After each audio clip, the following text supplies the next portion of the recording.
This episode of the Nerf Herder Council is brought to you by Audible. Visit audibletrial.com/NHC for your 30-day trial and a free audiobook download.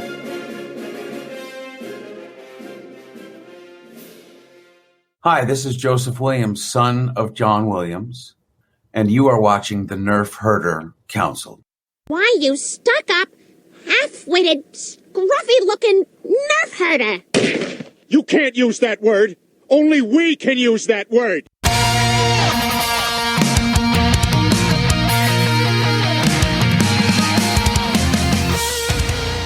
You're tuned in to the Nerf Herder Council, your source for Star Wars opinion, conversation, and debate. Featuring your hosts, JT. Stormtrooper armor deflects everything except Orback hooves.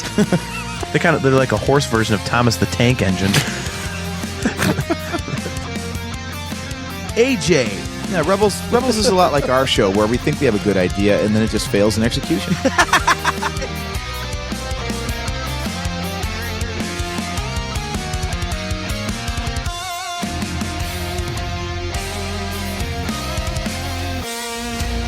On this episode of the Nerf Herder Council, JT forgot to record an intro, so here's this one instead. Let's see how long it takes him to notice.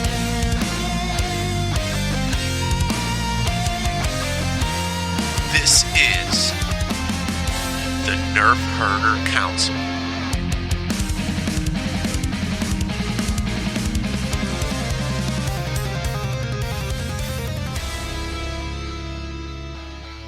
What's up, guys? Welcome to another episode of the Nerf Herder Council. I am your host, JT. We are live on Facebook, YouTube, and the Facebook and YouTube channel page, however you want to phrase it, of the Virtual Cantina Network. As always, we are brought to you by Audible. Go to audibletrial.com/NHC for your 30-day trial and a free audiobook download. If you would like to get customizable Nerf Herder Council swag, just go to shop.nerfherdercouncil.com. If you would like to get some awesome Virtual Cantina Network swag, just go to tpublic.com/user/virtual-cantina. As always, guys, if you are watching on YouTube and have not done so yet, please click the like button and the subscribe button and hit the notification bell so that you are notified every time we go live. And if you would like to check out audio versions of the show, just Google Nerf Herder Council podcast, and we are basically everywhere. So, real quick, before we jump online here, AJ is going to be really mad that I'm doing this, but I wanted to talk politics for a minute, guys. Obviously, we all know that last night was a very, very important night in the history of our country, those of you who are Americans, and I just felt something needed to be said. There's a lot of division in the country, a lot of stuff going on. Guys, the only politics that matter,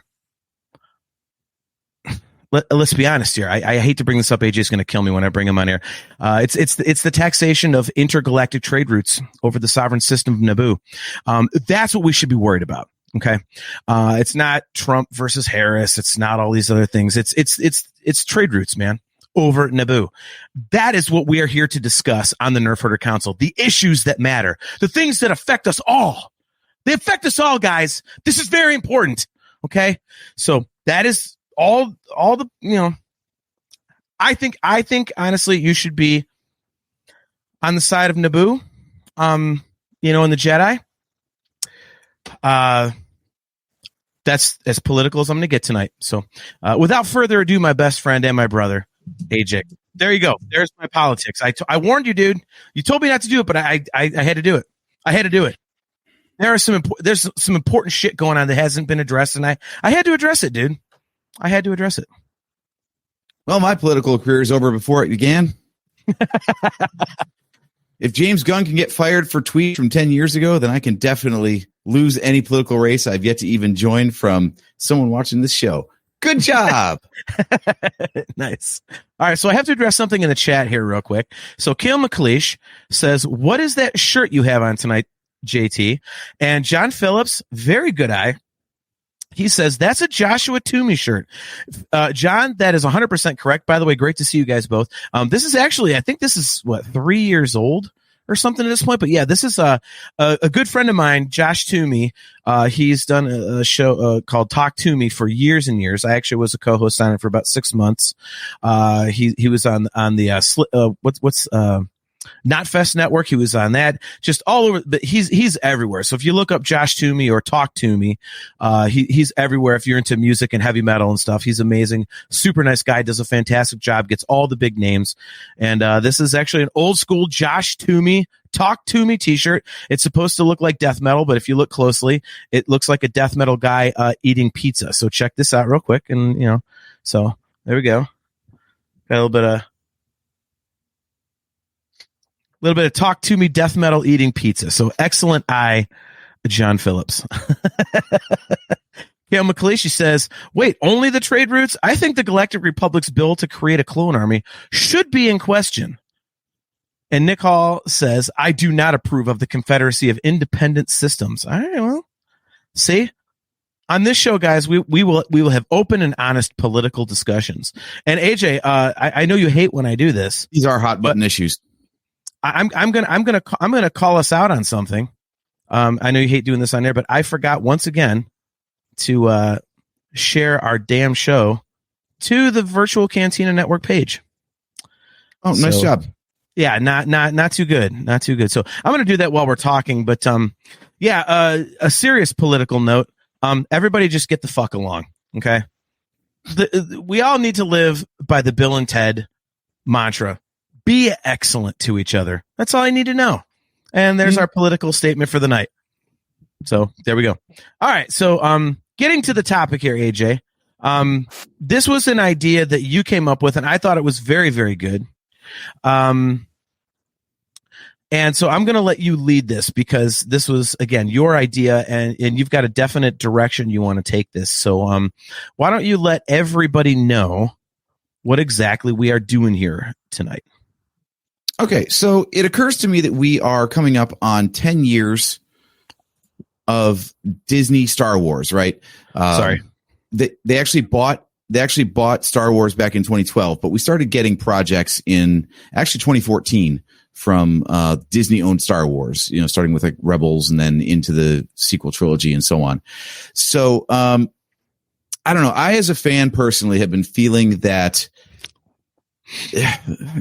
not franchise fatigue, but just like I feel like the quality and the hype level for each new project is diminishing. And I don't think I'm alone in that. So I wanted to take a look at the first 5 years versus the most recent 5 years of the Star Wars franchise and just take a look and see, like, is it losing steam? Are we too far afield? What does it take to make Star Wars like a hot property? Maybe we're just spoiled by the sheer quantity of Star Wars that we're getting these days instead of like the every 3 years a movie, except for the 16 years we didn't lapse in the 90s and the late 80s. So yeah, I just thought that it would be interesting to take a look at like the first 5 years of Disney Star Wars to the most recent 5 years of Disney Star Wars and see like if anyone else is feeling this franchise fatigue like I am, like why is that? Like what is the point? What is the purpose of feeling this way, and see if we can figure out like maybe there are reasons for it, and then maybe there are reasons to be hopeful for the future too. So yeah, people have accused me of being an eternal optimist even in the darkest of times, and that's as political as I'll get. But yeah, I think that sometimes just because much like the Rebel Alliance itself, sometimes you've got to experience the worst, as Andor put it. Like I think that was one of Luthen Rail's whole points, was like we've got to get people pissed off, we've got to cause pain and suffering a little bit so people will wake up to the larger issues. And I think maybe that's Star Wars as a whole right now. So let's take a look at the stuff and see what we think about this stuff. JT, I got a couple different ways we can crack this nut. Do you want to go through the projects one at a time in chronological order, or do you just want to kind of like talk about what is your sense of Star Wars as a franchise right now? Let's start there, and then again, because this is your baby, so to speak. I think you've got a good handle on how to direct this, and full disclosure, you're always excellent at guiding me through topics and stuff like that. So I always appreciate that. My sense of Star Wars as a franchise right now, the word that keeps coming to mind is rudderless. I think there's, I'm very excited for Skeleton Crew. It looks a lot cooler than I thought it would be based on the trailer. When we heard about this at Celebration, we were like, okay, Jude Law chasing kids through the forest. Like, what the fuck is it? Oh, the views of the Nerf Herder Council do not necessarily reflect those of the Virtual Cantina Network. And there might be bad language on the show. Forgot that again, as usual. But yeah, when we heard the show description, both you and I were like, what? Huh? What? Okay. Like, but it does kind of look cool. John Chiato, great to see you, man. Miss you, brother. Love you lots. Yeah, so I'm glad that it looks awesome. I'm very excited for that in less than a month. I am super excited for the Rey movie. I'm standing by my belief that that's going to start a whole new era of Star Wars. I think it's going to be episodes 10, 11, and 12 personally, but we'll see what happens. Billy Judd, good to see you. Skip Ruckle, good to see you, man. But yeah, other than that, I feel like, with the Acolyte being canceled, that one I firmly believe was caused by Lucasfilm just, listening to the online hate. I think it's the first time they've really done that outside of maybe Solo. I really feel that was not a well thought out decision. I don't like that. We've had a bunch of movies fail. It just feels like there's not a set direction. It's like kind of throwing things up in the air, seeing what people will catch, kind of a thing. So, David O'Neill, great to see you, man. Appreciate you as always. He says, Goonies in space. What could go wrong? Yeah. I'm really wondering about that, David. Like, complete side note for a second here. I don't know if it's going to really, it does seem like Goonies in space. I know everyone's using that term. I think it's going to be quite different. I'm actually thinking this is going to have an extremely serious feel. So I'm interested to see what they do with it. But yeah. So back to your original question, AJ. I feel like rudderless is how I would kind of look at this right now. Like, what about you? Yep. I actually think it's a perfect explanation for it. I liken it a lot to the MCU and its recent struggles, where 100%, leading up to Endgame, there was a clear roadmap. You could sense things were building and culminating to something, and then since then, it's like, I think we had it in the chat here where it's a matter of, oh yeah, Cale McLeish says right here, he says, I would say it is, meaning it's kind of in a lull right now, given that Skeleton Crew is coming in under a month and he's feeling like he'll watch it, but he doesn't really care. And I'm kind of the same way. Like, to be honest, I was not a fan of The Acolyte, and there's a couple Disney Plus series that I think could have been a lot better than they were. So okay. Yeah, it's new Star Wars, so I'll check it out, but it's not because I'm excited for it. It's like, well, it's Star Wars. I might as well give it a watch. But it's not like appointment viewing anymore. Like, oh my God, I'm counting down the days and I can't wait to see what this is going to be all about. And I feel like Marvel's much the same way, where they had such a streak of just throwing stuff at the wall without a really clear roadmap of where it was heading, that it's hard to get into anything new, because you're like, oh, is this just going to be more of the same, or is this actually leading somewhere? Yeah. I think Star Wars is the same way. And the one thing I noticed, the reason I picked the 5-year window is because the dividing marker in that is episode 9. We were building towards the culmination of what Disney dubbed the Skywalker saga with the sequel trilogy. And then after that, it was like, okay, well, what now? And that still stands as the last movie that we got of Star Wars, which is at its heart a film franchise. Yeah. So we've got really two different flavors of Star Wars here. So I wanted to see, especially with the chat and whatnot, like how people are feeling about this stuff. Well, Skip Ruckle, again, thanks for tuning in, dude. Good to see you. He says, lack of supervision is my feel. Budget too, he says. Kale says, at the moment, it seems like they're throwing shit at the wall and wondering why The Office stinks. Yep, yeah. Completely agree. And Skip again says, no attention to details, especially in the canon or storyline area. Yeah, it kind of seemed like it was going in a certain direction, and now it's kind of all over the place. I've heard this criticism, where they got all these projects following one after the other, and they're all at different spots in the timeline. So it's hard to really feel like any of it has any connection. So it just feels disjointed and ultimately then unimportant. Like here's Rogue One, which is basically original trilogy era. Then let's do a sequel trilogy movie. Now we've got the High Republic, which is 100 years prior to Episode 1 and before, and like it's all over the map. And you're like, well, does any of this really matter then? And it clearly doesn't connect to each other. It's just a series of disjointed stories. Yeah, and I think that at least for me, I think you just like hit the nail on the head, because it's everything seemed kind of focused when it first started.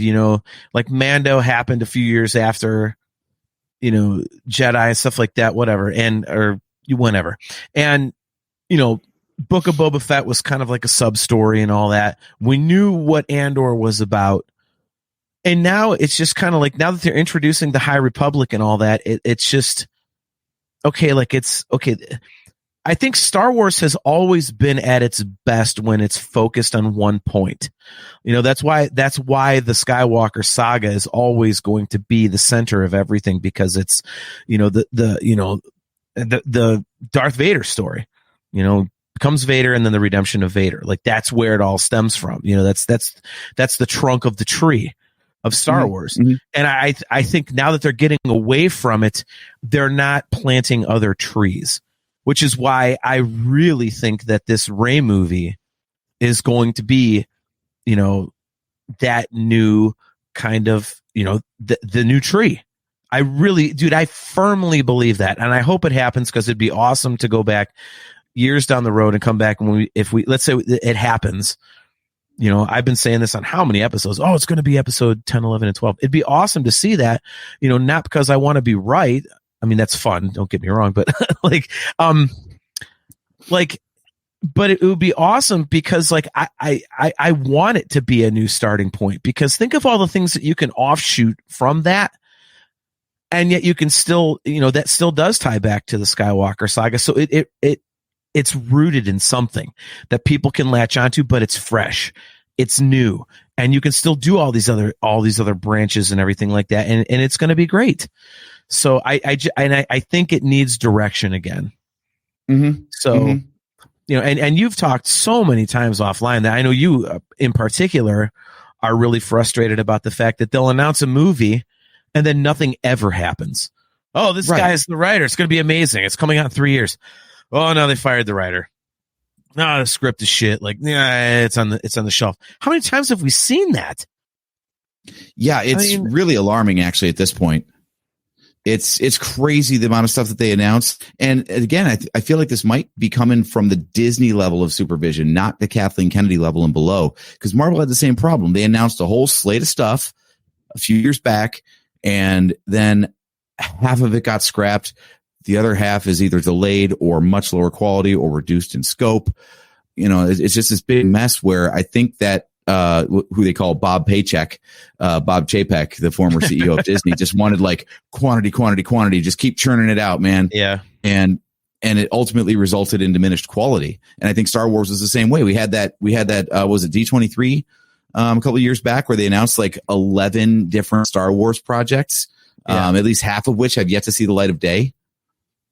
It's pretty astounding. And it was just a matter of like, they thought that they could just keep churning out content over and over again. And it didn't matter if it was good or not. It was just like, well, if it's got the Star Wars name on it, people will buy it. And no, that's not the case actually, which I think is great. I think it's great because I think there's good stories to be told, and it takes being brave enough to say no to certain things instead of just churning out whatever comes through the pipeline to, frankly, at this point kind of save the franchise. Yeah. I mean, I can't say save the franchise. I mean, there will always be an audience for Star Wars. Don't forget, if the Star Wars audience diminishes by half, you're still talking about hundreds of millions of people So, I mean, it's like, what are you really losing? But, I mean, I understand where you're coming from, but it's just, I mean, Star Wars is going to live in perpetuity. It's something you almost can't kill. I firmly believe that, and go ahead. And I know people have differing opinions on that, but there's always an audience for existing Star Wars, but new Star Wars is the issue. I feel like a lot of people were turned off by that sequel trilogy that you have to win back now, and the TV shows aren't doing it. I don't know. See, this is such a difficult topic for me because, you know, everyone always says, "Oh, Star Wars is for kids. Star Wars is for kids." But, you know, and I'm sorry, like, I will stand by this belief. I don't subscribe to that. Honest to God, man, I still believe that Star Wars is for people like me and you, the middle-aged, nerdy white guy. Because we're the ones Star Wars. I believe that Star Wars is for everybody. The way they've been diversifying the projects, they've got some kids shows like Young Jedi Adventures. I mean, that's kids shows. They've got shows like Andor, which are dark and gritty. And for us, I was going to say my sample size of teenagers and below is all of one person, and that's the one Star Wars thing he doesn't like. Okay. And then you get like the sequel movies, which is a general audiences thing. You get the Acolyte, which, frankly, I think is for the hardcores, the hardest of the hardcores. Like if you read the High Republic books, then you're like, cool, it's on the screen now. So they're hitting like all the corners, and I like that. I disagree. You don't have to love everything. I disagree. I completely disagree. I mean, dude, are little kids saving up their piggy banks to go to Star Wars Celebration? No. Me and you are taking our kids or our grandkids to Star Wars Celebration. Mm-hmm.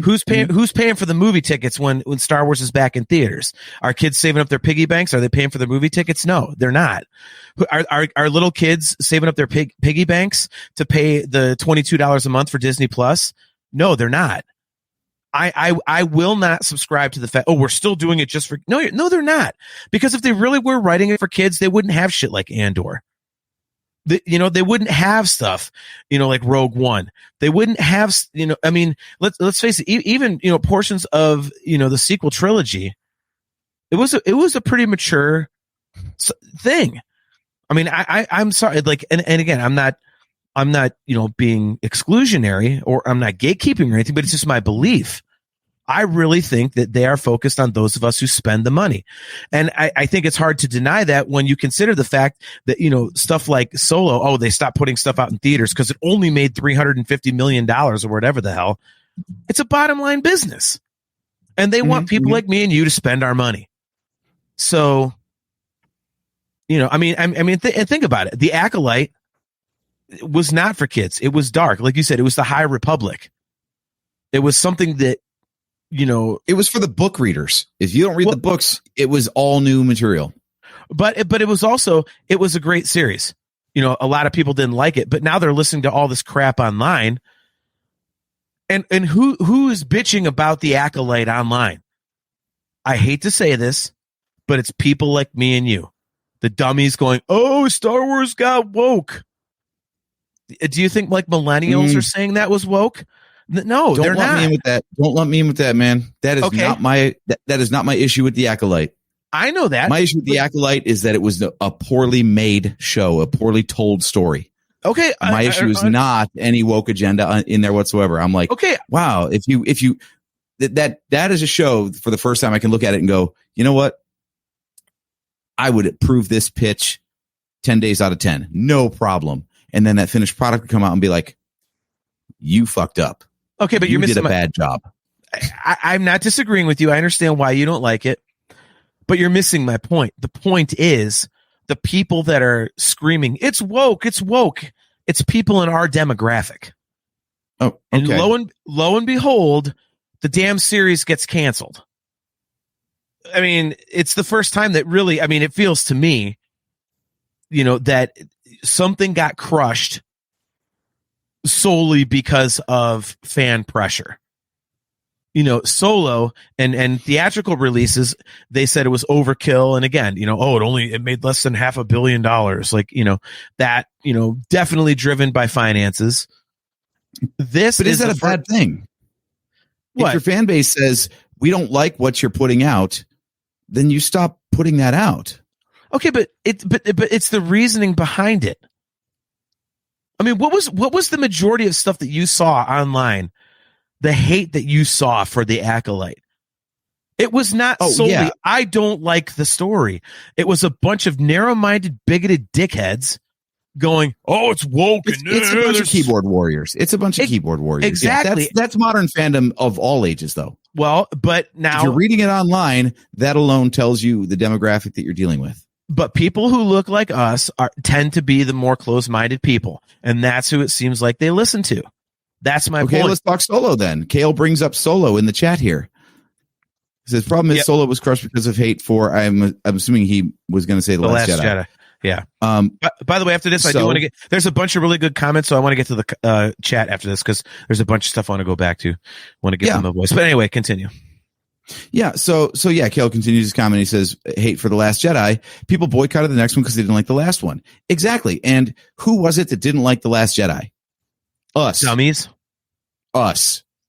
Not me and you specifically, but our demographic, our group, because it was supposed to be all member berries and here's Luke and here's Yoda and here's all this connection to the original trilogy. So that's speaking to us. That's our childhood fanboy heart beating loud and proud. Right. And the response to that was what crushed Solo. So it's not just one generation or one group of fans that does it. We all do it. And I hate to say it because I think Solo was great. I still enjoy the hell out of that movie. Fucking love it. If the fandom doesn't like something, they are well within their rights to say, we don't like this and we're not going to support it. Well, I agree with that, but my overarching point is that I still think that Star Wars is geared towards us, the middle-aged, nerdy fan. I mean, because that's where the dollars come from. I mean, how often has Disney been accused of solely selling out for the money? That's all they. Yeah, but, I mean, so I'm sorry. The dollars don't come from hooking 40-year-olds on Star Wars. The dollars come from hooking kids and teenagers on Star Wars, because then you grow up and you have discretionary income and you start buying that stuff. Why do you think I got a room full of Lego and action figures and all that stuff? Because I got into it when I was a kid. And now I can buy all that stuff that I couldn't afford as a kid, and my parents didn't have the money to buy for me. Oh, okay. But that's it right there. What you love as a kid, you can afford as an adult. That is exactly the way it all works. But kids aren't getting into it unless their parents are going, hey, check out this thing I love. How many people have we seen?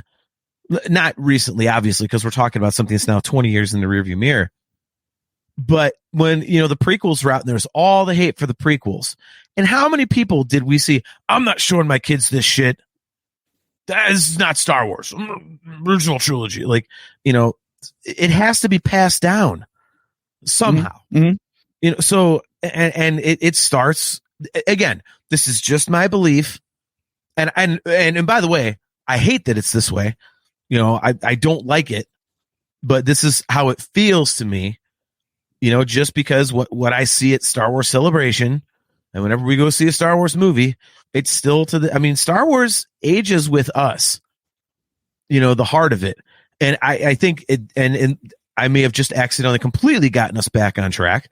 I don't see them doing a ton to do something for, kids in their, teens or even younger or early 20s, where they've got a thing that gets them into Star Wars and go, holy shit, they don't have their Return of the Jedi, they don't have their, Revenge of the Sith or whatever, whatever you want to say. Like it's not there.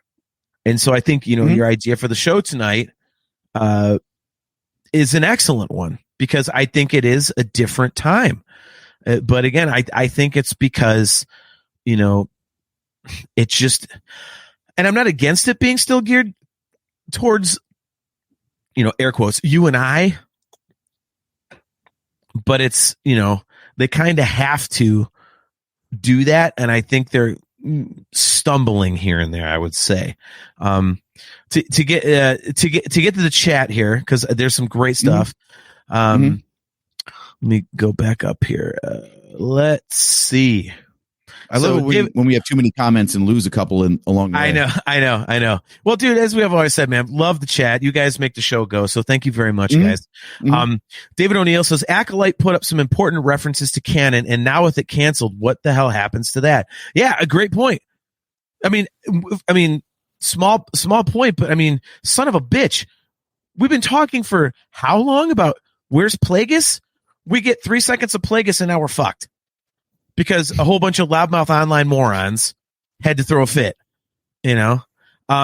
Nick Hall says, yes, it needs a cardinal direction to follow. Keep it all, or at least mostly, contained to one area. Between Return of the Jedi and The Force Awakens is a great story area. You get Luke, Mando, Ahsoka. Kale says, all the things that they've done best is when they return to the Skywalkers. Best bit of Ahsoka, Anakin. Most badass moment of Mando, one X-Wing approaching. We try to detach and it all gets lost. And David O'Neill with a very good point says, but Rey is now a continuation of the Skywalker saga, since that is who she is now. And David, that's an excellent counterpoint. What I'm saying is I think it's great to have the Skywalker saga as like the center of things.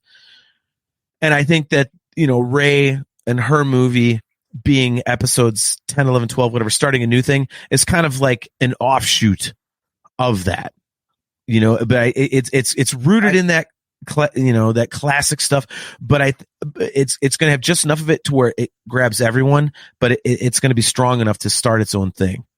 So yeah. You had mentioned earlier about, what Vader basically, and the idea of this, like, it's like the spine, it's the backbone, it's the trunk of the tree of the entire Star Wars franchise. And I think you're right, because that's what we've been missing. Like, even making Rey a Skywalker was kind of a last second Hail Mary in episode 9, but at least, like, okay, fine, we've got some character that we can follow moving forward, except we haven't.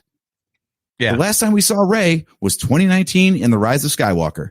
And ever since then, it's like, all right, well, what is the overarching thread that we're following here? So as we get all these new projects, we can actually say, oh, this ties in and here's how and why it matters. And it seems like the only stuff that has any resonance is when they just keep going back to the same old well of let's hang some more, branches, ornaments, if you want, on, the Skywalker tree.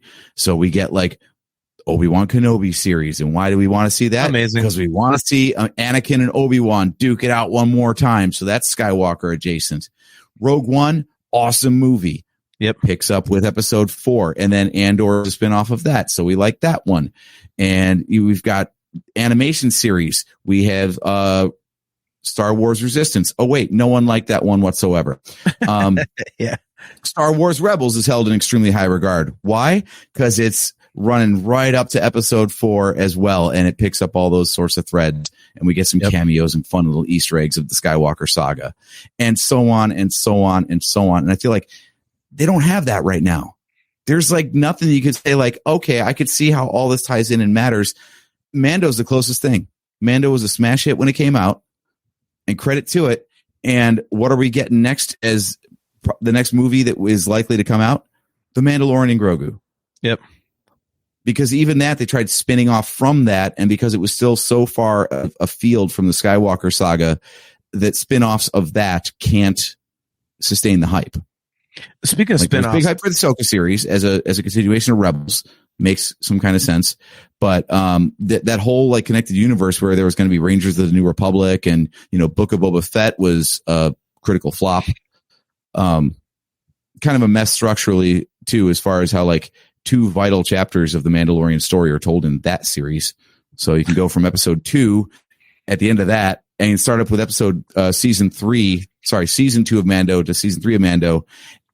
And like major shit that resolves the end of season 2 happens in Book of Boba Fett.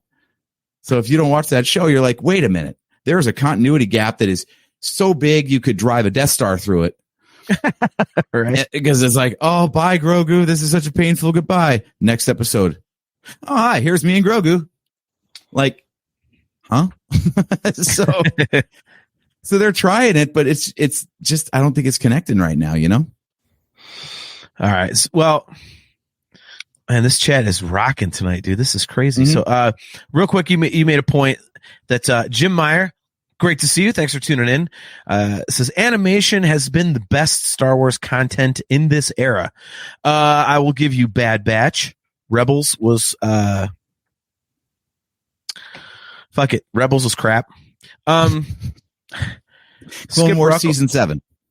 Well, there you go. Yeah. Yep. Skip Ruckle says, who's buying lightsabers? Adults. Well, when they cost $150 or $250, well, I mean, they make the you Walmart, $10 cheapies too, and those sell a lot. I guarantee you, they sell a lot. Yeah.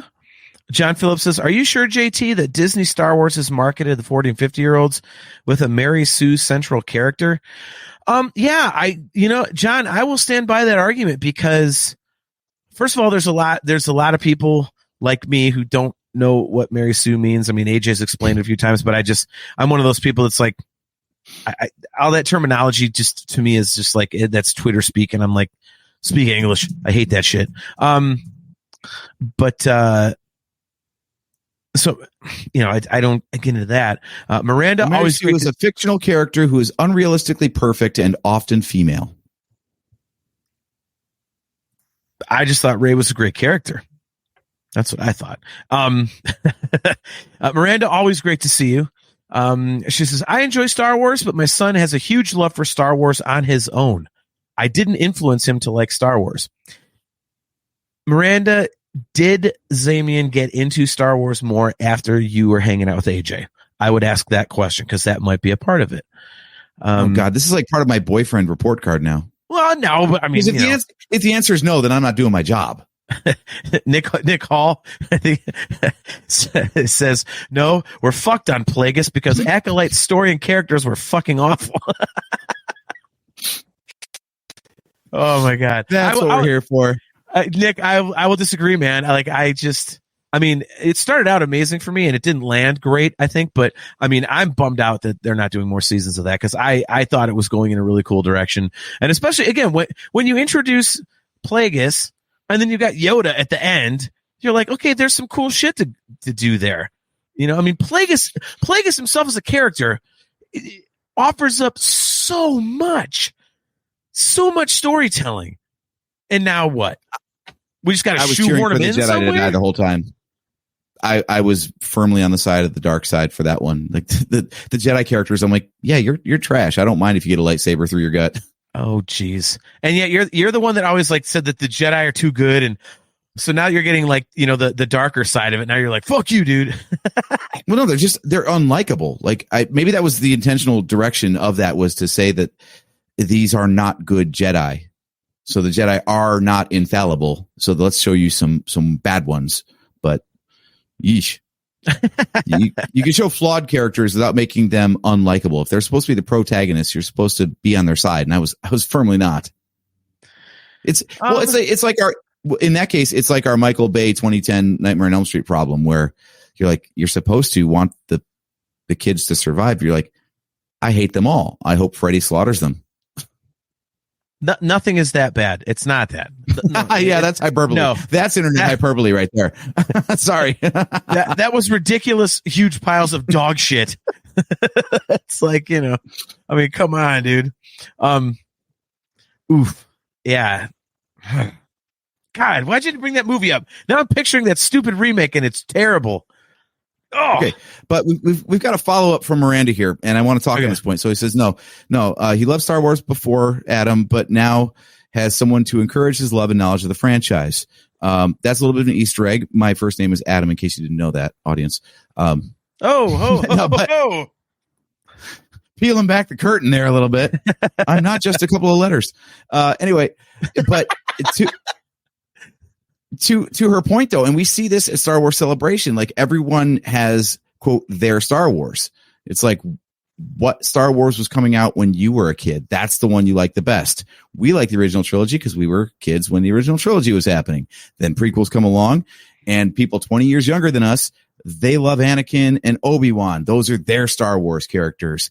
And then same thing, when you're 7 or 8 years old and The Force Awakens is coming out, you're all about Rey and Finn and Poe. And if you're a little bit older than that, like Zamian is, Clone Wars. That's his jam right there. He's all about Ahsoka and the clones and everybody introduced in that series. So yeah, you were saying earlier, it's made for 40 or 50-year-olds. Like, no, you hook the kids and that is what they're going to latch onto forever. Okay. I mean, I just, Kale McLeish. He is Drake Adam on socials after all. Kale, shh. We're JT and AJ. It's not John and Adam. And I'm not Jonathan. Technically. Yeah. Yeah. We have stage names. Right.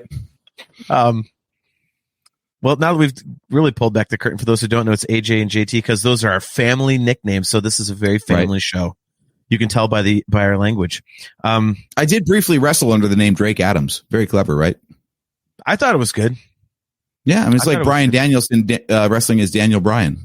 Yep. Anyway. So yeah, we stay on target again. Stay on target. Yeah. So, but yeah, I find myself really wishing we had like some big movie events to look forward to. Like that was always like the backbone of Star Wars was it's a film franchise, and we've been 5 years without one, and we're at least a year and a half before another one, if not longer. We don't have a release date for the next thing yet. We don't even know what the next thing officially is going to be. We think it's Mandalorian and Grogu because it's the farthest along in the pipeline, but it hasn't been announced. So we don't know. We think it's May 2026, but officially Lucasfilm has not said. Well, I have a theory. Supposedly Mandalorian Grogu has already been filmed and all that crap, like whatever. I'd like to share a graphic real quick, actually, because you sent a good one to me over text. So let me bring this up on the screen here so we can talk about this. By the way, that's what she said. Oh, we never do that. I don't know what you're talking about. You said you sent a good one to me over text. All right. So yeah, so we've got this is the slate. So when we say like, oh, there's no movies coming out, there are a lot of movies coming out. The problem is we don't know when. Yeah. This is awesome for our audio viewers, by the way. Oh yeah, our audio viewers are great. We're going to step through this anyway, so it's fine. It's fine. All right. I will let you read. So we got Mandalorian and Grogu, and yeah, it says reportedly wrapped filming, which means it's in post-production now. They're going to do pickup shots and stuff, I'm sure. But, now it's off to the effects teams and the editors to find the movie. Alleged release date, May 22nd, 2026. Okay, so we're, a year and 7 months away at this point? So we got another year and a half, and the last thing was December of 2019. So we're going to go like 6+ years, 6.5 years basically without a Star Wars movie. And then all the rest of these are basically all speculation at this point. Like one of the ones I want to call out is Rogue Squadron, because that one actually got a little like, there was a comment earlier about I'll believe it when I see a trailer. And we had that announcement trailer from Patty Jenkins about Rogue Squadron. Yep. And we were like, okay, well, this thing's got to be official at this point, right? I mean, they're busy putting out a trailer and announcing the project. And then it got bumped. And it's just kind of like on hold right now. Like they're still rewriting the script according to this graphic on screen. So who knows when that's going to happen? Yeah. And when that fits into her directorial film slate, right? Yep. Real quick. So that's the kind of crap. Sorry, real quick. John Phillips says, I don't buy this list. For the record, John, AJ and I are skeptical as well. So we are, yeah. So sorry to interrupt. Had to bring that up. But these are all projects that reputable news outlets have reported on as being in production. Yeah. Either directly announced by Lucasfilm or picked up on by like Variety and, Hollywood Reporter, like real sources like that. Yeah. We're still waiting to find out when or if this Rian Johnson Star Wars trilogy is ever going to happen. Oh God, I hope that happens. But I want all the other things in the pipeline. We're still 10 years out from that. So can you really count on that? God knows who. I heard that Taika Waititi's movie has just been kind of put off entirely. I shelved or whatever they call it. Yeah. So we've got that. we do know didn't they announce it at Celebration? Yeah, they announced at Celebration 2022 in Anaheim, right? That they were going to take the Mandoverse and have it culminate in a film. Yes. Isn't that's supposed to be Mando and Grogu though, no? Well, it's listed as separate on this graphic, and I'm really not sure at this point. I thought the rumor was that Mandalorian Grogu was basically a condensed version of what would have been Mandalorian season 4. Yeah, that's true. See, that's why we're in the damn dark times. Just give us season 4, God damn it. Like, yeah, I mean, actually, if you think about it, like when did season 3 come out? That was 2022. It's been a few years now, yeah. It's been a while. Yeah, and that's their cash cow of the last, couple of years, last half decade. It's definitely been Mandalorian. That launched with Disney Plus back in, I think, 2019, right? Yeah. Yeah, that was a huge hit. We had such high hopes for the Disney Plus shows based on season 1 of Mando. That thing was incredible. But yeah, we know we're getting a new Jedi Order movie. That's the Rey movie. And they actually trotted Rey out on stage at Celebration to announce that one. So that one seems like super official. But latest news on that is they just lost another writer. So we're back into rewrites. So the script isn't even locked down yet. So that's not going to go in front of cameras for God knows how long. Lando, I thought that was a Disney Plus series. I didn't know that was going to be a movie. What have you heard? No, I thought it was a show. So why it's listed as a movie here? Like, that's why I say there's been nothing about it. So we got to figure that there's nothing happening on this one. Well, that's why I brought John Phillips' comment up on the screen. I completely agree when he said I don't buy this list because I mean some of it's a little sketchy. Like I mean, Rogue Squadron is the second to last one. We heard that was just done. I mean, we've heard so many different things about all these different projects. Excuse me. Like so. I mean, what are we supposed to believe? I mean, honestly, so I mean, I have a thought. So, and it's Celebration centric. So, if you look at the dates of what is going down in the coming years, and you look at the dates when Celebration is happening, we know that mid-April next year in Japan is Celebration Japan. And that's 25. And if Mandu and Grogo, yeah. If Mandu and Grogo, if that's the next movie and it's May of 2026, doesn't it seem like it would make sense that they would show like that would be what they would, what they would be promoting? At Celebration next year, like a year out going, hey, check this out. Here's the new movie. But because we also know this has not been confirmed anywhere, but anybody who's been to Celebration and anybody with half an ounce of Star Wars cred knows this, the following Celebration is going to be in the US in 2027. It's the 50th anniversary of Star Wars, yada, yada. And since they've announced the Rey movie, wouldn't it make sense that the Celebration Japan is going to be, oh, here's the big thing next May. It's Mandu and Grogo, they would do that. But then at the closing ceremony, don't you think it would make sense to not only announce 2027 Celebration, but also go, hey, by the way, the Rey movie is fucking happening. Here's a little bit of pre-production footage, and that's what they're building up to 2027 because we know the dates of Celebration. That would be perfect to start announcing it, and then the major promotional blast would be spring or early summer of 2027 for a late 2027 release for the Rey movie. That just feels like December release window. Yeah, I mean, dude, and to me, again, it's just me speculating, but it feels like what they've done before. So it feels like it makes just too much sense. You know what I mean? Yeah, and we all know that the Mandalorian and Grogu movie, the Mandu and Grogu movie, it's actually hard to say. I'm having a hard time keeping that joke going. I had to try too after I fucked it up. That one kind of reeks of low-hanging fruit, low-effort production. Like, it's all built. The sets are all standing already.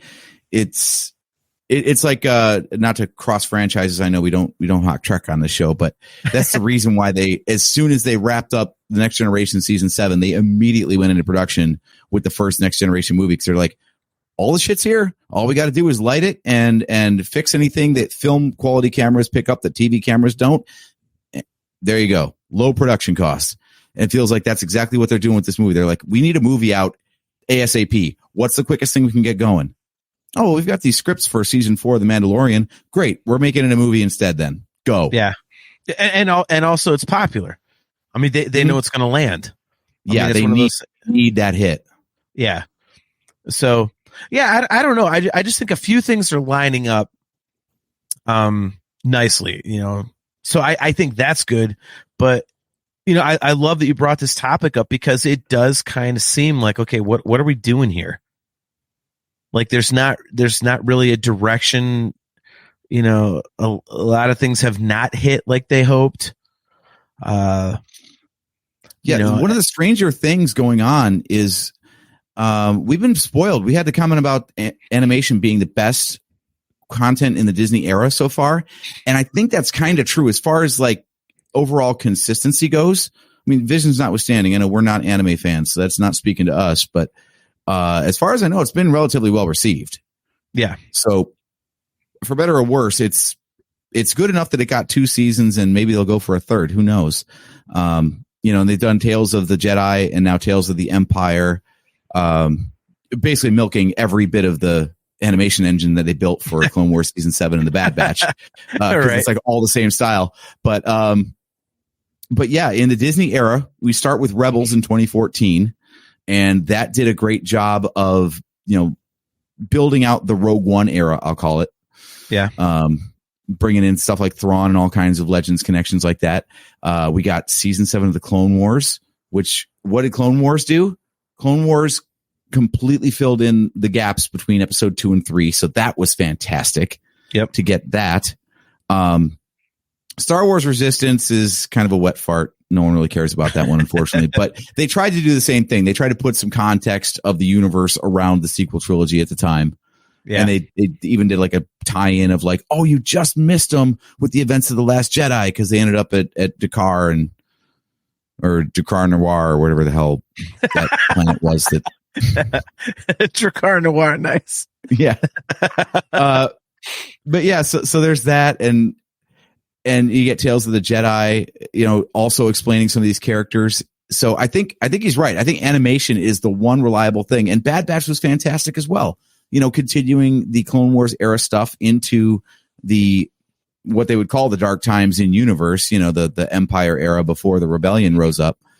And every animation project has been followed very closely by an announcement of the next animation project. So It seems like there's at least a little bit of a roadmap, and they're kind of like cycling through and getting pre-production done while they're wrapping up one show. We don't know when the next animation project's coming out or what it's going to be. Yeah. I thought for sure that once Bad Batch season 3 was in the can, we would have like 2-3 months, and then they'd be like, and here's the next great project from Star Wars Animation. And we haven't heard anything. Yeah. I don't even know, like, hazard a guess. Where do you think they're going to go next with animation? Like, what era do you think they're going to put a show in? I would say High Republic. I think they're kind of putting a lot of eggs in that basket. I could see that. I mean, personally, I would prefer if they would do it in live action, because I would like to see them try to make a giant fucking rock work in live action as a character. So then when everybody goes, what in God's name is that? Kung Pao Enter the Fist. What in God's name is that thing? Vendetta against it's horrible. Geode. It's horrible. It's not even a great name. Okay, it's not even a great name. Like, why not just call it Giant Rock? Hey, who's that guy? Oh, that's Giant Rock. Seriously, bro? Yeah, it's Giant Rock. Yeah, not very creative, I know. Yeah, but no, because Yak Face was so creative. That's better than Geode. Because Yak Face is a sentient actual being. Geode is a goddamn rock. Okay? And he hits on chicks, for God's sakes. I mean, come on. I want them to put that in live action so they realize the first of all, it'll suck because what are you going to do? Second of all, the fans will shit on it. I mean, people who don't know the High Republic will see that character and go, what in the fuck am I looking at? What in God's name is this? Again, Kung Pao Enter the Fist. What in God's name is that thing? If you guys ever seen Kung Pao Enter the Fist, you have to watch that movie. It's glorious for at least 2/3 of it. Anyway, dude, and it might get it through their thick skulls to stop writing shit like that. Okay? Seriously? A giant rock.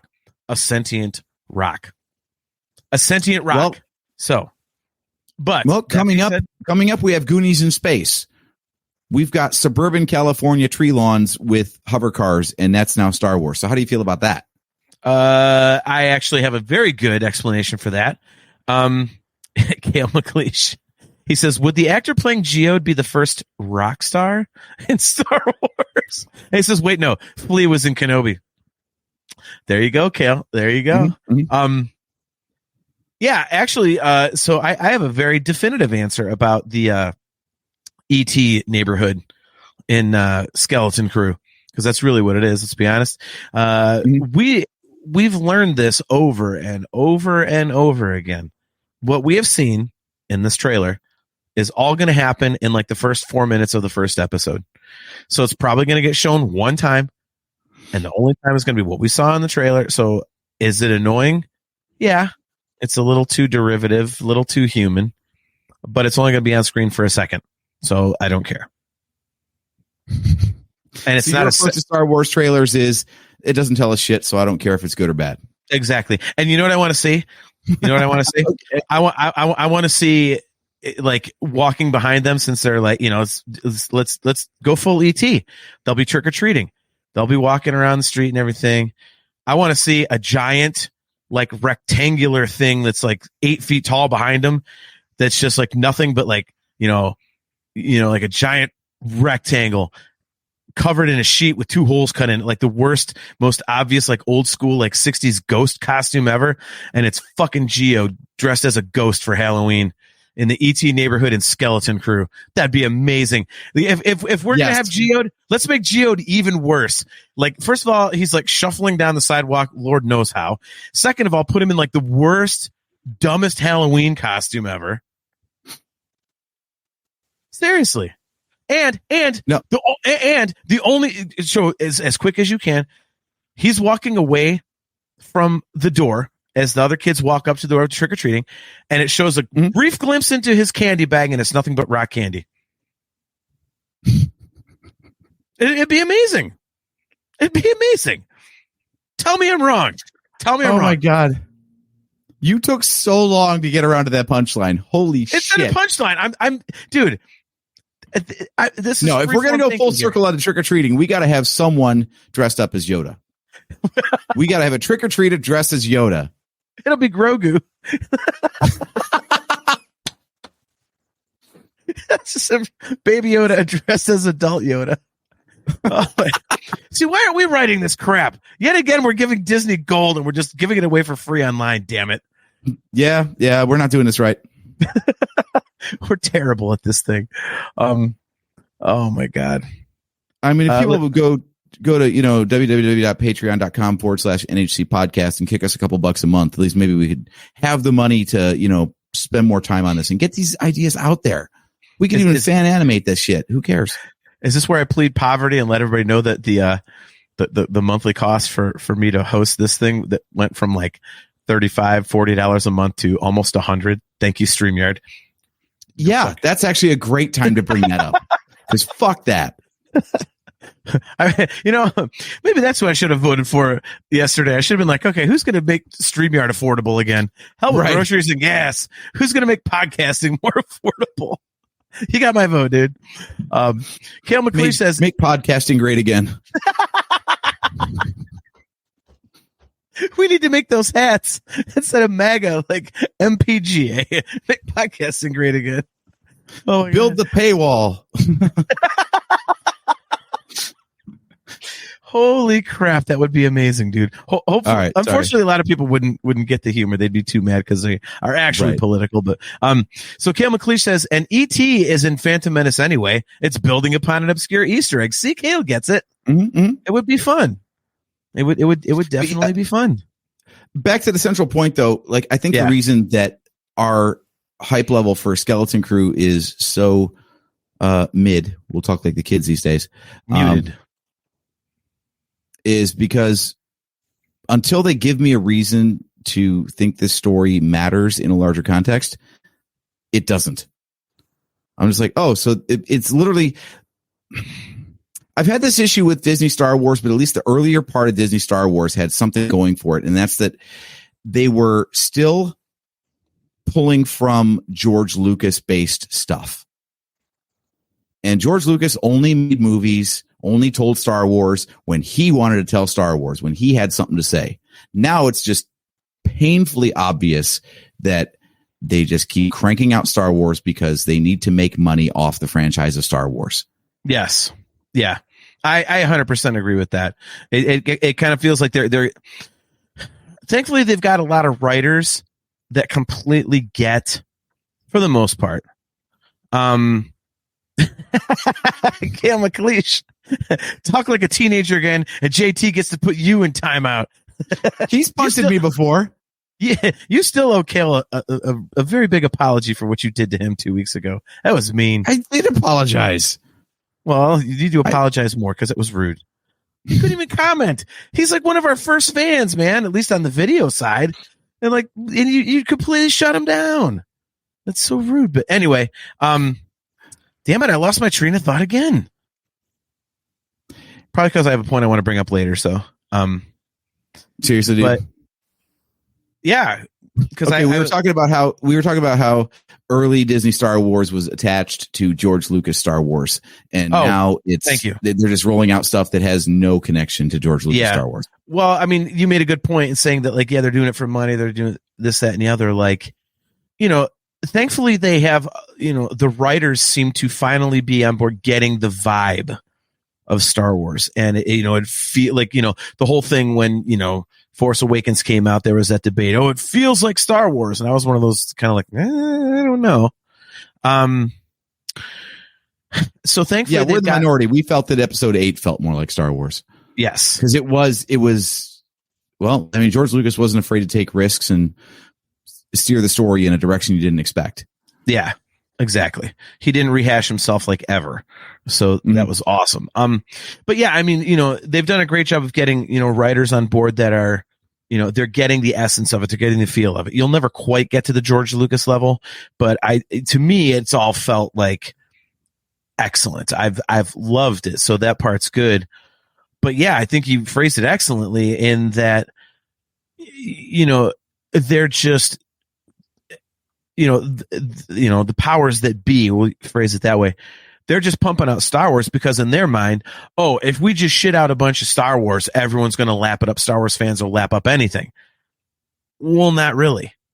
Like, we still would like it to be worth a damn.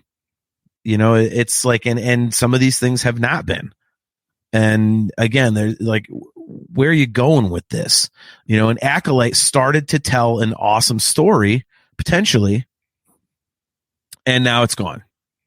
Because why? Because, some loudmouth jerk-offs threw a fit online. I mean, that's the only reason why. And so, they do that sort of thing. And I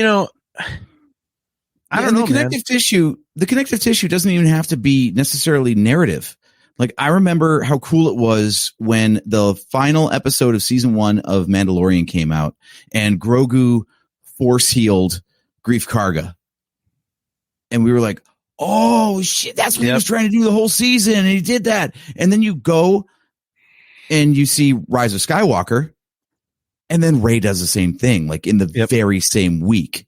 It was like, clearly they had this whole slate of projects. They're like, wouldn't it be awesome if they watch the episode on Disney Plus and then they go to the theater and see the same thing? Yep. And it was like, that's when like the studio's humming, and they got all kinds of cool stuff. Like, even Marvel did it back in the day, like Thor: The Dark World, had this end battle all over London, and they were teleporting and all this crazy stuff, and they wrecked the shit out of London. And then the next week on Agents of S.H.I.E.L.D., they show them cleaning up the mess from the Battle of Thor 2. Right. And it's just perfect that way, I love that synergy. hate to use that word, but it proves that the different people making this stuff are talking to each other. There's a plan. Wait a minute. You hate using the word synergy, but you'll use Twitter speak from like tweens? The hell's wrong with you? Anyway, the youth are our future. There's a song there I will not sing. Teach them well and let them lead the way. There it is. Yeah, like I don't know. I agree with you there, and I think part of the reason that we have got less properties lately is because they are learning that quality over quantity. We definitely want Star Wars, but it's going to go better for them if you give us better stuff, because we'll be on board longer term, as opposed to just crapping out anything. Because, you used the term fatigue when we first started the show, and that's very much, I'm sure, what people are thinking, you and I, I forget what term you use, but it basically must see TV. We'll just phrase it that way. For me, it's must see TV because I'm like, ooh, it's new Star Wars. I'm the childish one of the two of us. Always have been, as we've established on the show many times. So for me, I'm like, hilarious because if you look behind me and if you were to turn off your green screen and show your room right now, I'm the infant. I'm definitely the infant in the room. Right. Very good. Yes. I mean, yours is pretty immature too, but yours is like teenage immature. Mine's like 9 years old immature. Well, mine's all music stuff. Yours is like Legos and whatnot. So, right. But yeah, so, I just think they're starting to get on board understanding the fact that, like, quality over quantity. But what they're doing is like, there is no connective tissue. Like you said, even just the tiniest of connective tissue would help. But we're like, okay, where is this going? Like, honestly, and this is the positive I wanted to bring up. I think that some of the very best Star Wars content that they have been doing is in the video games, because the last 3 games have been exceptionally well received. The platform ones, Fallen Order, Jedi Fallen Order, Jedi Survivor, and now Star Wars Outlaws. People are loving those games, and I do. I mean, I prefer I prefer Fallen Order and Survivor to Outlaws, but Outlaws is awesome in one respect. Like, I haven't gotten into it as much because it's I'm still trying to figure out what the hell the point is. Most people are like, oh my God, this is great. It's like an open world Star Wars game. I'm like, okay, fine. But, and I've had so many missions like, oh, go find me an extra jet for your, speeder bike and we'll talk. I'm like, are you kidding me right now? Seriously, that's what I'm doing? But it's amazing to do that, because I can sit down and I'm like, I want to play Star Wars. And if I just play for 20 or 30 minutes, I can complete a little mission and move forward. So this game is going to last me a long ass time. And the story is cool. There's different characters in there, but it's still, I've had to infiltrate an Imperial base, so there's, looks like the damn Death Star, and there's stormtroopers and shit. So that's awesome, and obviously we know the story of Cal Kestis. Like, that's amazing. And that's, I think we all, think that's going to tie in somewhere. So yeah, I mean, I think that they're starting to learn that not just puking out a ton of stuff is the better way to go. Mm-hmm. But yeah, I mean, you had mentioned earlier, I mean, it's still got to connect to something and not just be, tumbleweeds in the breeze. Like, where's this going? Like, it has to have some sort of direction. Yeah. Yeah. And that's why this news of replacing the writer on the new Jedi Order movie is a bummer, but also fine at the same time. Like you're saying, I would rather have less Star Wars, because frankly, we've been spoiled for content. I mean, good or bad, the fact that we've got so much stuff to talk about in the last 10 years, when any previous decade, you'd get 3 movies. That's it. Yeah. Mm-hmm. If you got any movies in that decade. So we've got so much stuff. Now we're like, oh my God, there's nothing else coming out this year. What a ridiculously low period. Yeah. Ourselves, our own show, we've been like grasping for ideas here and there, because we're like, well, there's no new Star Wars to talk about. Like, yeah, people went years without new Star Wars to talk about, and it was fine, right? And it was called The Dark Times. Oh, look at our topic tonight. But yeah, so yeah, like I'm really looking forward to the Rey movie. And to be clear, by the way, fandom has run with and media has run with the idea that it's going to be episode 10 and probably 10, 11, 12. Like, that's not been announced at all. This could just be a spin-off of a character from the sequel trilogy. But I think if they're responding to their fan base, they're probably going to figure out a way to expand this out into a trilogy, because Star Wars needs, to your point, that trunk, that backbone, right? Yeah. If it feels like, just to give it a direction, like you said, and then everything else can just kind of branch off of that. So we know that there's a true reason for the franchise to continue, instead of just saying, well, it makes money, so let's put some bounty hunters and some Jedi and some Sith users in there, and, let AI spit out a script and here we go. Like, give it a narrative direction and build upon it from there. I think the same way that the latest crop of Marvel stuff has actually been better, and the stuff that's on the horizon seems to be better still, I think Star Wars is coming back to its roots, to your point. Yeah. Like, I think this new Daisy Ridley led New Jedi Order movie is going to be the start of something good and new. And sometimes you got to go through the dark times. You got to have a couple of missteps to learn from that and be like, oh yeah, let's not do that. That's a bad idea. Yeah. So hopefully they know moving forward. My hope, at least, this is my positive outcome of all this, is like, yeah, we've been seeing some rough stuff. The quality has taken a dip. Interest is a little bit low, but we're still here. They're still making Star Wars, and I think they're going to use that moving forward to give us better stuff. What do you think? Yeah, I completely agree. And that's why I think, they are taking their time with this Daisy Ridley movie. And I firmly believe it's going to be a new trilogy, because I think, when they look at what they've done, Kale, I was waiting. Kale never lets me down, man. Kale says, hope is like the sun. If you only believe in it when it's there, you'll never make it through the night. Kale, I love you, man. I wanted to say it, and I'm like, I bet Kale's going to bring it up. Nailed it, man. Oh my gosh. Yeah, I think that they have learned some lessons about two things.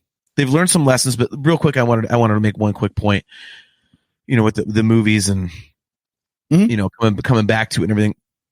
The one thing that I think they did right by holding off on God, now you're sneezing, I'm hiccuping.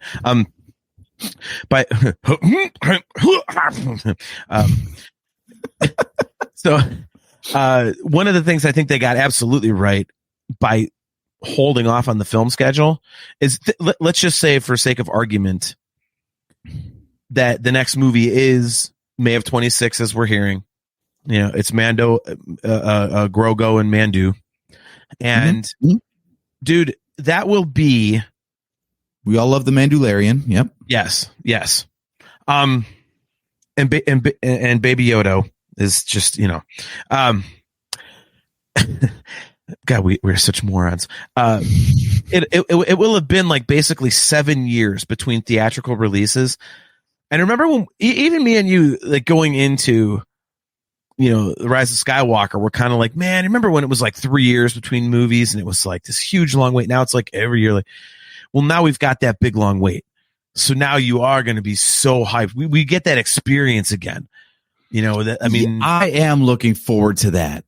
Yeah. Dude, you get like that one trailer or that character design that leaks in like a visual dictionary that's coming out or whatever. And we're just like, oh my God, what does this mean? Yeah. Well, and even the fact of it being like, remember we always had like 10, 12, 14 people with us. Like, I would have to send out a text message and get like, $250 worth of movie tickets. And be like, hey, here's my PayPal. Like, shoot me over the money. And like, because everybody wanted it was this huge crew of people that we would go with. And we're getting that back. And my other point, talking about the Daisy Ridley film, which again, I will stand firm on saying it's the start of a new trilogy. The reason I believe that is because I really think that they've learned from their mistakes, and they see that the tentpole stuff in the entire Star Wars universe is the original trilogy and the prequel trilogy. And what were they? One story chopped into 3 pieces and everybody loved him. And that just is that is the center of everything.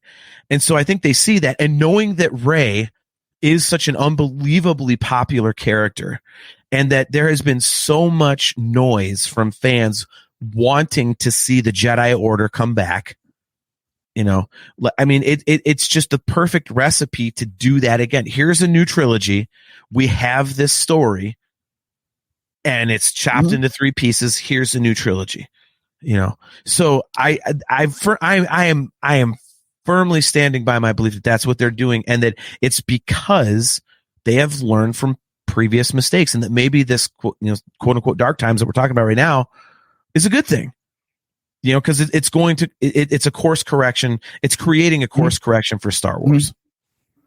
I just hope they learn what made the original and prequel trilogies successful, which they didn't have with 7, 8, and 9. And that's that George Lucas had a message and a theme he wanted to talk about, and used Star Wars as the veneer instead of just a lot of the newer stuff, especially feels like, well, let's make a Star War. No, like that's even the Clone Wars was like ripped on because, you know, especially season 2 and 1 were like genre pieces. Like, can we do horror in Star Wars? Can we do a zombie in Star Wars? Can we do a kaiju movie in Star Wars? You know, they would do these homages to different genres, but that was the whole point, was like, we're going to make a thing in this style, and then we're going to make it fit into Star Wars, instead of being like, well, you know what, we could just tell any story we want with lightsabers, and, you know, because lightsabers are a Star Wars thing, and therefore it's a Star Wars. It's like, no. It's ironic we're actually doing this, because this is actually not a thought I had until we're doing this show right now. But sorry, guys, Star Wars has always been political. George Lucas admitted, like, the Rebel Alliance was the Viet Cong, because that was the new relevant conflict when he was making those movies. And then the prequels come along, and he's talking about the dangers of big government and selling out for security's sake. And, you know, it's always been political. So I hope whoever leads this hopefully new trilogy of Rey movies has something to say in that vein that reflects our current political climate. And then that's the framework that everything hangs on. Unfortunately, we're a little savvy right now, and I don't think people would go if they knew they were being preached politics. But if you don't, it just connects with you, and you're like, I wonder why that is. Well, that's when they get accused of being woke, you know, by a certain segment of the population. My hope for the new films is that they kick ass. Dude, I will never get out of being 4 years old and seeing Han Solo and the Millennium Falcon and being like, nothing's cooler than that. And then I was 8 years old, and Eddie Van Halen and the Frankenstrat came along and said, "Oh, I see you. All right. Now there's 2 things that will never ever be as cool." And to this day, nothing is as cool. And to me, it's like, just give me awesome, fun Star Wars. That's all I care about. I don't, whatever the message is or anything, like, we've talked on the show before, and, you're a much deeper person than I am, much more intelligent and whatnot. I want to go have a good time. I want to go to the theater. I want to eat some popcorn, hang out with my friends, especially with you.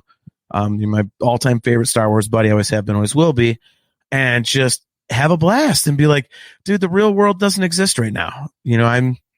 I'm just sitting here enjoying stormtroopers and, the Force and lightsabers and shit. Like, so, they can do whatever they want. Just make it awesome. Make it fun. Make it feel like Star Wars, man. Like that's all I want. That's all I want. And, and especially if it ties into something that we already enjoy as that backbone, going back to what we said earlier, the trunk of that tree, that's even better. I'm all for new stories, but I love getting hit in the member berries here and there, because it does root it for me in things. So, I'm much more simplistic than you are. So, So to wrap up and summarize, do we think that there are brighter times ahead? Oh yeah. I mean, when do you again, think that begins? I think it begins at Celebration next year. I think So Japan 2025. Yeah, I think April next year we're going to find out some stuff like because if you announce it at Celebration, it has to happen. The entire Star Wars fandom now pays attention to Celebration. That is the source for if it's at Celebration, it's real. It's True. John Phillips said earlier, I don't believe Star Wars till I see a trailer, and I don't believe anything until it's at Celebration. Because if they were to come out and say at Celebration this is happening, and it doesn't, they look really, really unbelievably stupid, and they you can't do that. So Mm-hmm. I think we're going to get our first major blast of here's the new stuff. And again, I think it's most of it's going to be Mandu and Grogu. Mm-hmm. Mm-hmm. But then at the close, they're going to announce 2027, and it's going to be, hey, the Daisy Ridley movie's happening, in 2027. I stand by that. So. All right, so cheap plug for the podcast network that we stream to as well, the Virtual Cantina Network. Since we're mentioning Star Wars Celebration Japan 2025, that is actually the name of the group on Facebook. Because I'm looking at our viewership right now, and we are basically on our own YouTube channel at this point. So, yeah, when you're on Facebook, go find that group, join it. It's a great group of people. There's tons of posts, news, and updates. They're far more plugged in than we are. So make sure you locate that. So what we call the Virtual Cantina Network is known as Star Wars Celebration Japan 2025 on Facebook. Yeah, and they update the name every time an upcoming celebration's coming. But they've got, I want to say, over 70,000 followers now, and just an insanely positive community online. They do just an absolutely kick-ass job with it. There's no negativity allowed at all. Nobody's fighting with each other. People are just posting pictures of themselves at the different Comic-Cons and stuff with, the actors and actresses and all that. It's an awesome place. So go check that out. That's why we always say that we're very blessed to be a part of the Virtual Cantina Network, is because of those amazing people there at the Star Wars Celebration Japan 2025 page on Facebook. So, all right, that'll pretty much do it for this episode, AJ. But you wanted to mention that we are actually having an off day in 2 weeks. So why don't you talk a little bit about that? Even though I basically said it all. Yeah. Well, it kind of ties in actually to the Virtual Cantina Network, because our time slot is going to be used by our sister program, if you want to call it that, on the Virtual Cantina Network. So if you were to tune into the Virtual Cantina Network on Facebook or YouTube on November 20th, which would be the date of our next show, you would instead see, I always get this wrong, Daughters of the Force? Yes, I believe so. Daughters of the Force. I was going to say Daughters of the Galaxy, and I'm never sure which one it is. I always get it wrong too. We are terrible. Yeah, this is what happens when you don't do your show prep. But you'll see another show. Yeah, show prep. What the hell is that? I'm gonna cheat and look up the graphic.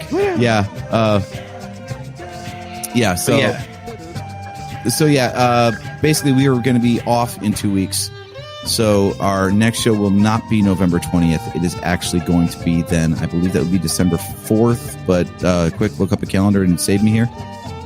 I'm the one. Well, let me think. I believe it is. Yeah, it should be the 4th.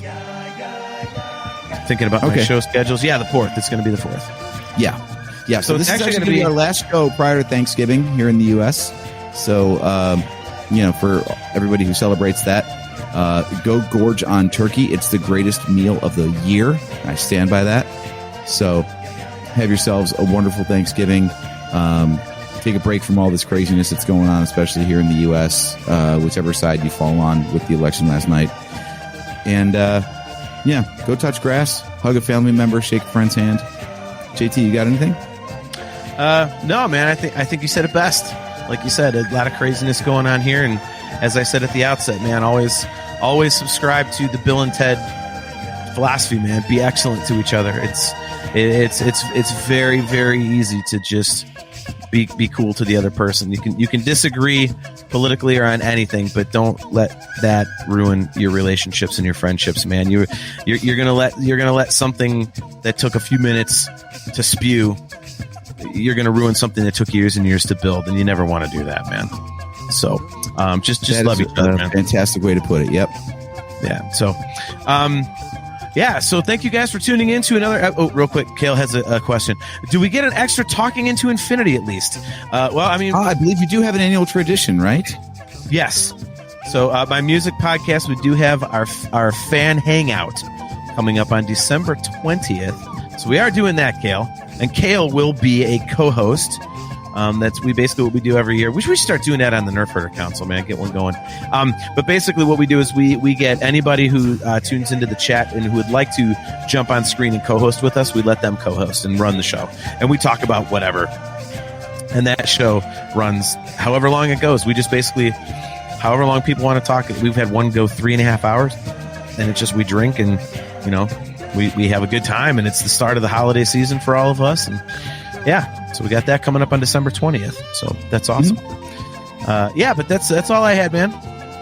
Do you happen to have the VCN schedule by any chance? I do have the VCN schedule. And there it is over our ugly mugs. So wait, it's reversed. I got to go this way. Okay, there we go. Yeah. I hate being backwards. There we go. We're pointing at stuff on the screen. This is great for your audio viewers. But yes, so tomorrow night, VCN Watch Along is doing movies that we are thankful for, and ironically enough, they're doing the Goonies. So if you want to watch Star Wars Goonies next month, why don't you watch the real Goonies with the VCN crew tomorrow night at 9:30 p.m. Eastern Time and 6:30 p.m. Pacific Time. And then Star Wars Celebration Japan News Desk, which is pre-celebration prep, is going to come at you on Saturday at noon Eastern, 9 a.m. Pacific. And finally, let me just get this stupid banner off the screen. I already did How do we do that? Oh, you killed it. Good job. And then Sunday, November 10th, we got the Unifying Force. They have their new episode out, and that is at 11 a.m. Eastern and 8 a.m. Pacific. So plenty of great stuff on the Virtual Cantina Network coming up for the rest of this week. So if you want more insightful Star Wars content than what we provide, then that is the place to be. JT, do you have anything else before we sign off? I do not, man. So kill the graphic. Since it is Thanksgiving coming up, thankful for you. Obviously, you're my best friend, and hard to believe that we're coming up on 10 years of doing this damn show in December. That's wow. That's unbelievable.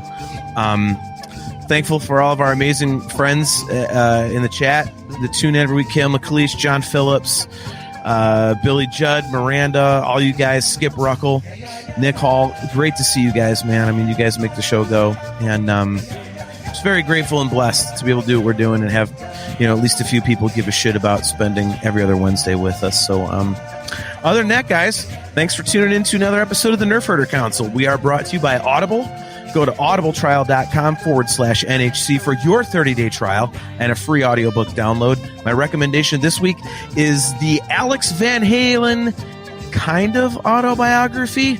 It's entitled Brothers, and I say kind of because he stops literally when David Lee Roth left the band, so he completely ignores anything past the Roth era in the 80s. Wow. But it is read by Alex Van Halen himself, and most of it is about his personal relationship with Eddie.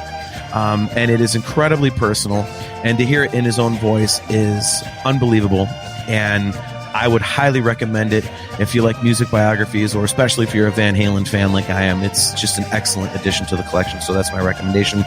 If you would like to get customizable Nerf Herder Council swag, there's some great designs on there made by AJ. They kick ass. Just go to shop.nerfherdercouncil.com. The Virtual Cantina Network has some awesome swag. Just go to tpublic.com/user/virtual-cantina. And again, guys, if you're watching on YouTube, click the like button, the subscribe button, and the notification bell. Do all that. And if you're looking for audio replays of the show, just Google Nerf Herder Council podcast. And again, we are everywhere in the galaxy that you can possibly think of. So until next time, I am your host, JT. Screw X and all that stuff. I'm just JT.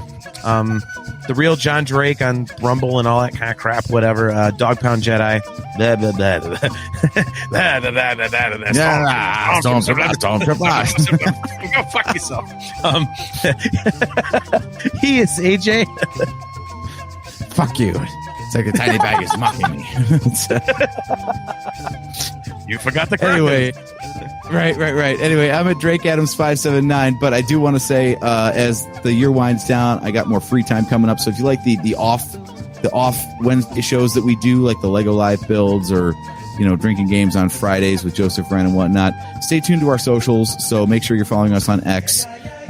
Look us up on Facebook, and we'll post all our announcements there. And of course, there's also patreon.com/NHC podcast.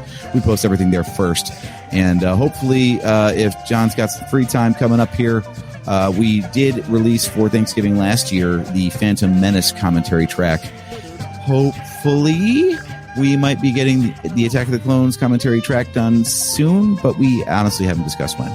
So, point is, you got to stay tuned on socials to find out when or if that might happen. So, make sure you follow us there, and we will be posting everything so you know when to tune in. And with that, guys, we will catch you next time.